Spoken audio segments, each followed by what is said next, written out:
Let's take a look at the late Roman infantry. I think this is the latest plastic set from Gripping Beast. And it's funny how small these boxes are for having 44 dudes inside. It's pretty tiny. I got this for $34.65. I got off eBay. I don't have a good historical source. It was a game store. Looks like it was originally 22 pounds. I think you get these directly from Gripping Beast. I think they're like 28 bucks a pop. So you get a little bit of a discount, but then you have to account for the shipping. So inside you will find 8 frames from which you can build 16 unarmored archers, 16 unarmored spearmen, 8 armored spearmen with alternate parts of drawn swords, 2 frames with an officer, standard barrel with the choice of a Draco or a Vexillium. Not entirely sure what those are, but I guess we will find out. These may be used to represent the legionary or auxiliary infantry of the 4th and 5th centuries in either the Eastern or Western Roman Empire. They may also be used for the 6th century forces in sub-Roman Britain or Gaul, and for troops of early Byzantine armies up to the wars of Justinian. So quite versatile box here. I picked these up to use in my Eastern Roman faction, and I think I'm going to push their time period a little ahead towards more of the late Dark Ages with some conversions, something like that. But these should be a good base. So let's crack these open and take a look at what we got here. And we got, this must be the 2 command sprues. And then, yep, are these all the same? Well, should be 8 of these, right? Yeah, these look to be basically identical. So there's 8 sprues of these guys. Hopefully we've got some variety. We've got a picture of the cover art, actually with some instructions on the back. Don't need those. And then these are the bases you usually get in the Gripping Beast kit. So they're intended for various game systems. So if you're using it for Saga, you're going to have to pick up some round bases. Usually I just use wooden discs or something I get off eBay, but you can do the different styles, and you can actually use squares for Saga, so it's perfectly fine. So pretty versatile. I guess for the 44 dudes, you would have to use some of these multi-unit bases to get them all on these official ones, but I never use these. Does anybody want these or have any good ideas of what you can do with them? Because I probably have a stack of these things tucked away somewhere. But in any case, let's take a look at the actual figures here. So this is it. This is the main sprue. I can see that we're looking at, what do we have here? So there's two archers, 2 unarmored bodies, and then an armored body. So the archer bodies look pretty much identical. The only thing that's jumping out at me is this guy's got some ruffles in his little robe there, and this guy is smooth. So not going to be much variation on the archers. Look at these little bows, not very big. Okay, for the unarmored bodies, looks kind of similar. This guy's got a few more ruffles. This guy's kind of smooth. This guy looks like his right arm is raising up a little bit, where this is more of a static pose. But similar left arm, so not much variation there, unfortunately, because you're going to be using all the archers in the unit together. So you're going to use these guys, all the unarmored guys. Potentially you can mix in these guys without a problem, but even this guy, the pose is quite similar. But for the Romans, it's probably appropriate, but let's see what variation we can get with the heads here. So 1, 2, it looks like there should be a third one. Yeah, this one has the third head. Hopefully that head's rolling around somewhere in my box. But 1, 2, 3, and 4, 5, 6, 7 heads with 5 bodies. So it's nice. You're going to end up with some extra heads. The armored heads look really similar. These 3 have more of a crest, where these ones just kind of have a little ridge. That's the only difference there. And some of that cool kepi hat on the cover art.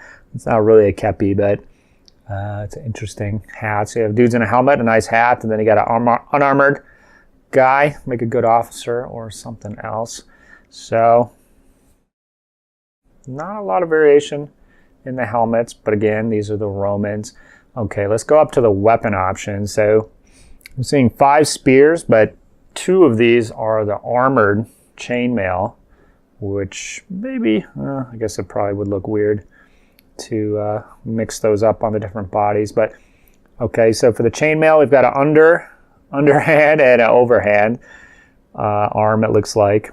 And then for the unarmored, we have 2 underhand, 1 overhand. So pet peeve of mine is having guys mixed with under and overhands, and that's what ended up doing a lot of conversion work with my Wargames Factory guys. So this is nice. You can put them all underhand, or the chainmail guys could be all overhand, but you need like a second kit to do all overhand on your unarmored dudes, if that is what you desired, if you care at all.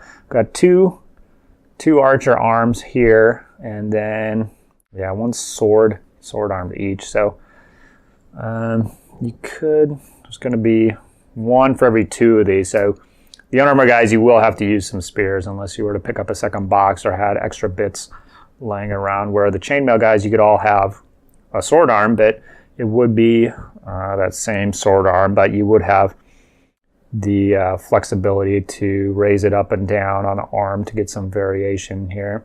So not too shabby. We've got 4 oval shields and 1 circular one, so I'm not sure, did they use some circular ones? Maybe, but you're gonna have 3 guys using them, so you're gonna end up with a lot of extra shields, so that's cool. So you're gonna have a few bits here. I'm liking that. Not a lot of variation compared to some of the other kits out there, but you know, your Roman infantry, you know, kind of their thing is looking similar, looking the same, which is kind of what has drawn me to them in the Saga world, just to cut down on painting. But okay, looking decent there. Let's take a quick look at the command sprue. A lot of space on this one. Looks like they could have put some more stuff on here if they wanted, but chose not to. We got 2 bodies. You got a badass officer, sword drawn. Got a nice dynamic sword pose. And then got a little horn to toot here. And then the Draco and Vexillium. So I'm assuming this dragon type fella is the Draco, and this must be the Vexillium. So 2 options, 3 options for this guy here. And you could probably give him a spear arm if you wanted to mix up another guy in the unit. But for the helmets, looks like these heads look really similar. What if they're using the same heads on these guys? I don't know if you can tell, but looks like the same dude in that helmet there. We got the cool poofs here on the officer guy, so that's awesome. Yeah, so you got 2 of those. So 8 sprues of 5 is 40, plus these 2 gets you up to 44. So that is looking pretty good. Let's take a look at the size comparison against a few different models here. On the left, we have an assembled late Roman. To the right of that, we have a Gripping Beast plastic Viking body with a Wargames Factory hat, and I think maybe Wargames Factory arms. I was converting him to the double-handed Dane axe. To the right, we have Gripping Beast Dark Age Warrior, and then to the right, we have a Wargames Factory Saxon Fjord model. And overall, you can see the scale between the Gripping Beast stuff is pretty consistent. Putting the actual model together, there wasn't any real issues with the mold lines or anything like that. I will say cleaning the helmets was a bit of a pain. They're attached on either side. I took a little bit of delicate scraping with the hobby knife to really clean up the helmet, so that was a bit of a pain. The rest of it was pretty good. So actually, taking a look at this, I would say the proportions are actually a little more realistic, I would say, than the previous Gripping Beast sets, but not really that much of a difference to prevent you from kit bashing or mixing up models or anything like that. One thing I did like, which you can see if we flip these guys around, is they're not hunchbacks like plastics tend to be. So you can see the Dark Age Warrior's got kind of a curved shoulders there, and his head is sticking out of the front. Now the Wargames factory model actually had that same issue, but I drilled directly down from the top and inserted the head. And I think even on this Viking model, I think I actually did the same thing. I can't remember 100% for sure, but so that is one thing that I like about the Gripping Beast model. You can see that it's correctly proportioned. Closing this out, we've got some high-res photos of the actual sprues. I'll have links to these below so you can examine them in detail and figure out if what you're looking for is on there.